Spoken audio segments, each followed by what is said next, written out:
Welcome to the Wednesday night, March 17th service for the Grants Pass Center for Spiritual Living. I am Reverend Nan Bankston, and it's my pleasure to invite our practitioner tonight, Paula Peterson, to open our service here with a little invocation and a meditation. Paula, it's all yours. Thank you, Reverend Nan. It's my honor to be here. So I invite everyone to take a nice breath and moving into that sacred place of the Most High. Each of us in our own homes, creating that sacred space. And through the ether, holding hands, creating this beautiful circle of light and love and possibility and dreams. So I know that there is one power and one presence and one light and one love that is the all in all. It is our best life. It is right here and right now. And as I know that is true for me, I know that is true for every single person here. And I bless everyone here and those that are not here, knowing that we have kept a divine appointment and that all is well. So I now release my word into the blessings of this room, and together we say, and so it is. And now I just like to take a few moments, allowing the visions of your best life to just filter down in through your consciousness and allow yourself to be with it.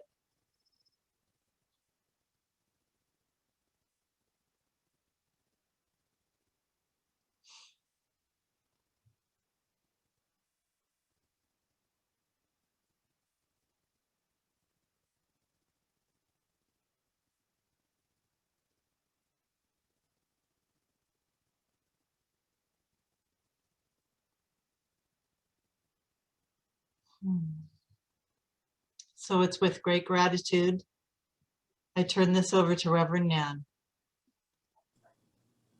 Thank you, Paula. Thank you, thank you. Lovely invocation. And now here we are. Happy Wednesday.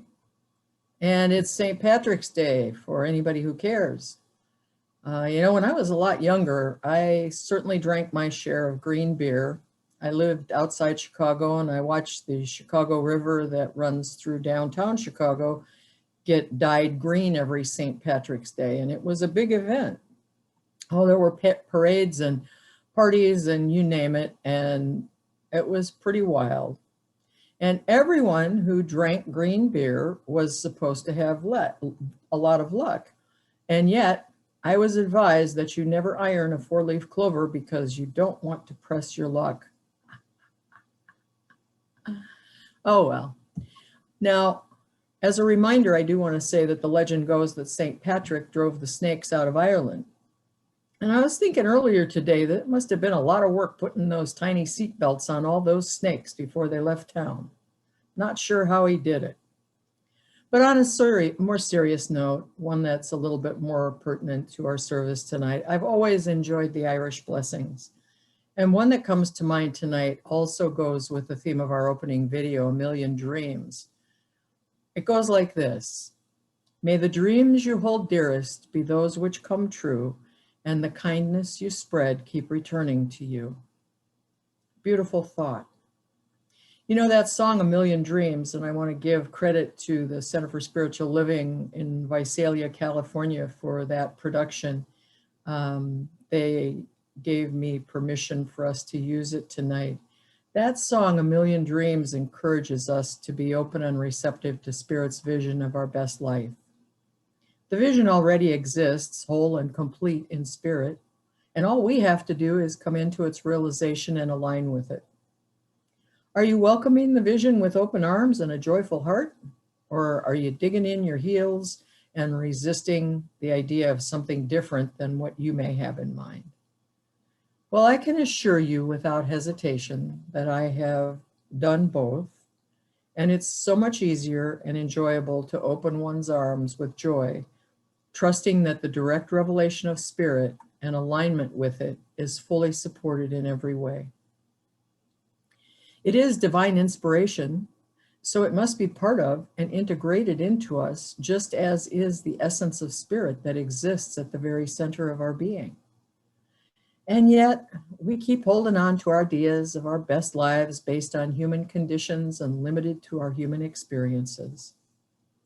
You know, once upon a time, I thought I had all the answers. I bet everyone here tonight has had that same thought at least once or twice in the course of living life. I knew which car, which career, which home, and even appliances were best for me to have the perfect life. So I pursued all those things vigorously and sometimes recklessly. And then the road got bumpy. And sometimes there were potholes and the pavement was anything but smooth. And then came the emotional earthquakes of failed relationships and plans. And with each earthquake, the chasms in my heart grew wider and deeper, and my ability to love fully was shattered. I felt separated from anything like love, dreams, possibilities, and definitely anything that resembled a loving universal presence. One day, torrential rains of chronic heartbreak came and nearly washed me away. And as I gripped the edge of a swollen stream of tears, a tiny turtle came and took my hand. I did not think it could pull me up onto the shore out of the raging waters.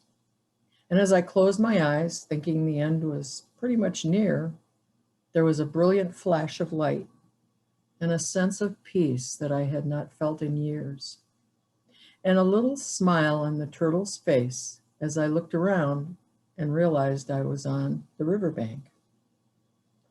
I was on solid ground when I woke from that dream, and I wondered if it was really a dream, because if I closed my eyes, I could see that brilliant light that was warmer than sunshine, but it was not hot, and yet it burned so brightly.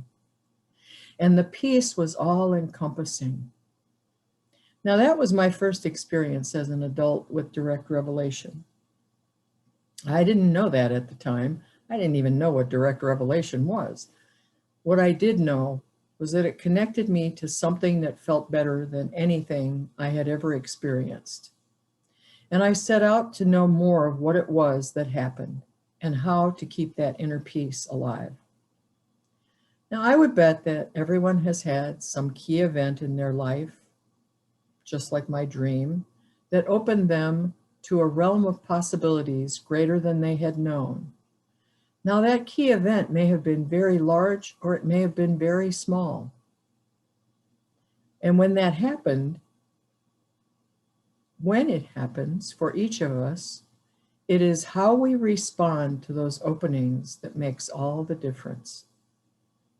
You know, the past couple of Wednesdays, we've been talking about visioning and its value to provide direct connection and direct revelation from spirit.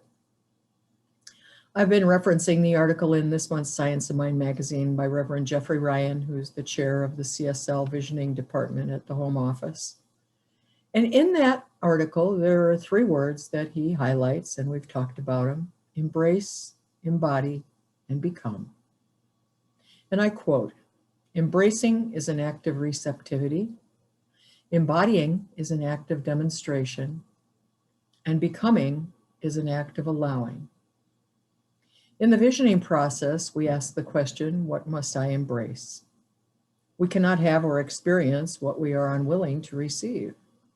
And when we ask this question, we are really asking, what am I willing to be receptive to that will bring me into greater alignment with Spirit's vision?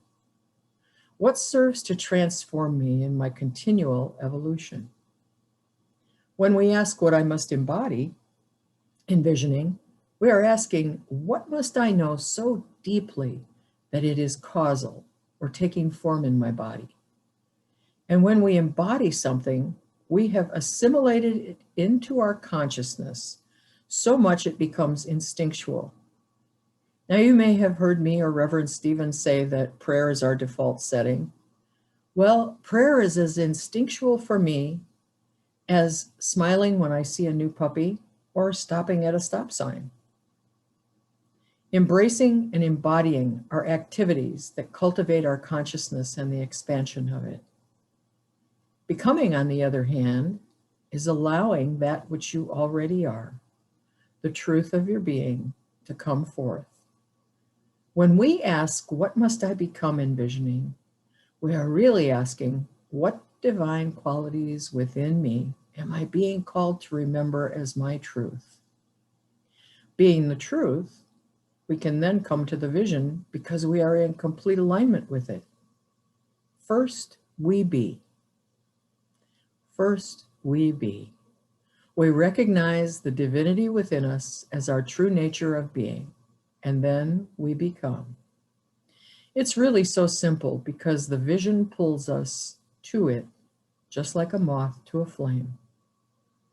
Your invitation this week is to open to receive all the good that is yours to have as a beloved creation of spirit. The infinite intelligence of the universe guides and directs the autonomous functions of our bodies, and it moves huge planets through the universe among intricate patterns we barely understand. If everything in creation has been created through and by Spirit's love, the self-givingness of itself to all creation, you are more than worthy to embrace, embody, and become the highest vision of your best life. There are a million dreams or more just waiting to be known and demonstrated in the field of all possibilities.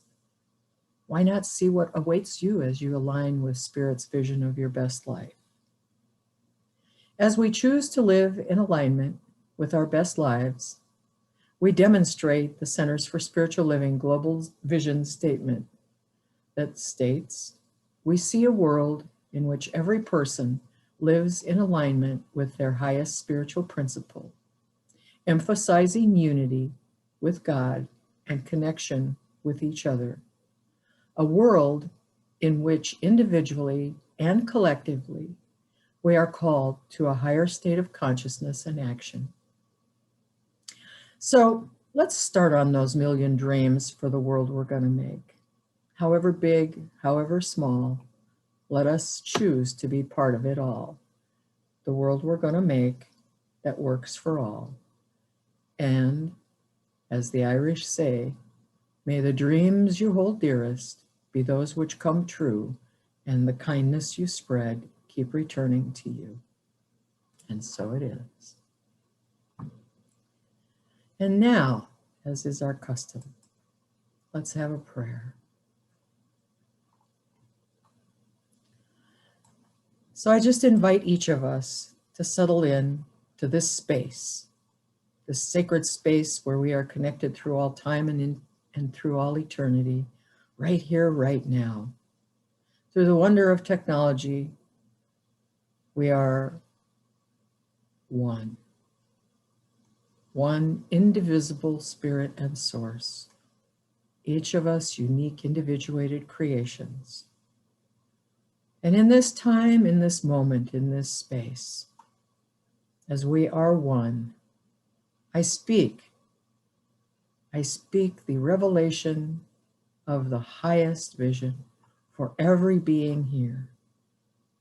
That is Spirit's calling to your heart, as Spirit calls upon your life, as that vision that is you, that always has been you, that is unfolding every minute of every day, becomes clearer and clearer for you to embrace, embody, and allow.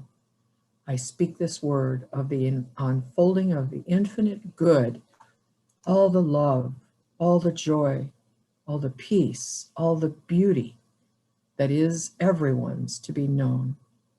I speak a word of a world that is a reality for every being, where we care for each other, where we hold each other up in the light, where we lift each other up, where there is only equality, love, compassion,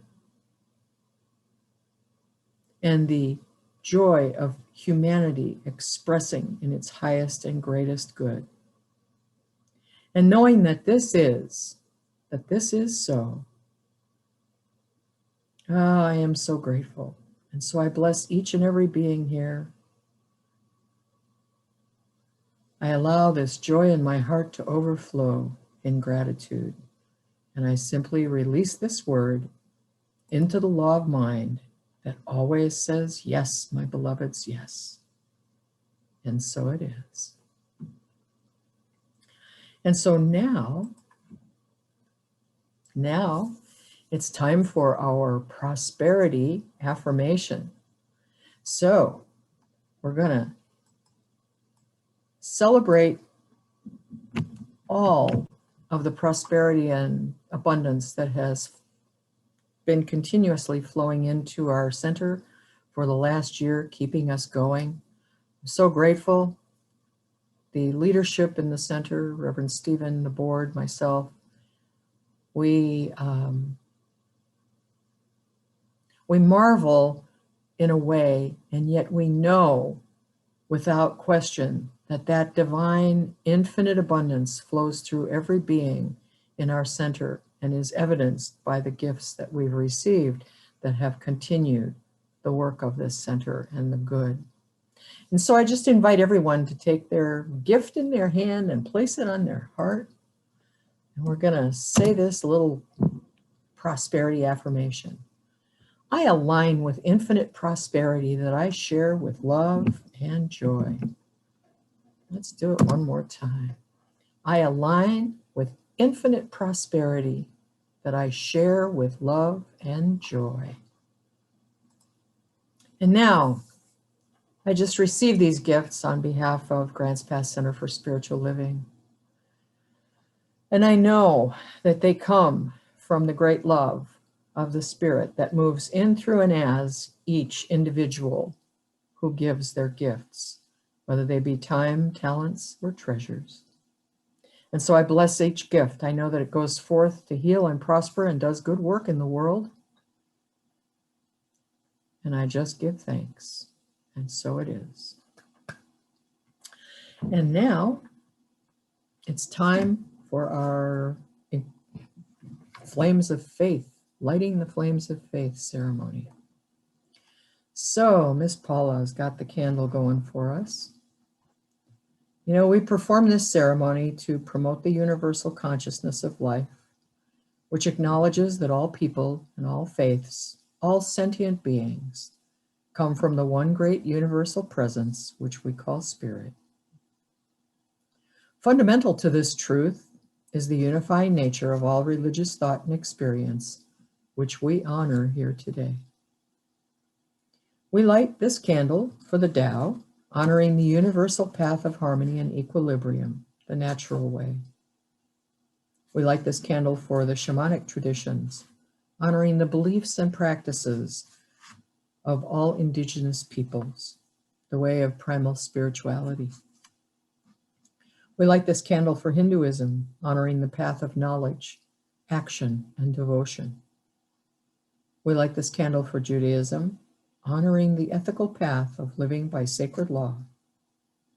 We light this candle for all forms of Buddhism, honoring the Four Noble Truths and the path of compassion. And we light this candle for all forms of Christianity, honoring the Christ consciousness as the path of love.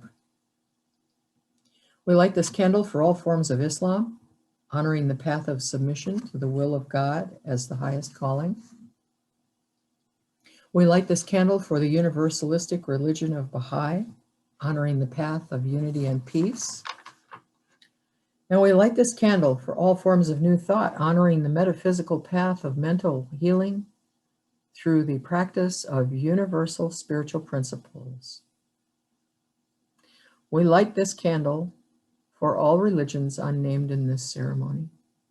And we light this candle for all those who are yet unaware of the power and presence of Spirit in their lives, and for the space that we hold for them at our center. And so just placing our hands over our hearts, I invite each of us to bring to mind that universal presence, whatever you may call it. And in this moment, I will speak it as love. And just knowing that that love fills you, that is your divine essence, just allow that love to swell up and overflow like an endless fountain inside the center of your being and spill over through your heart center and out into your hands before you.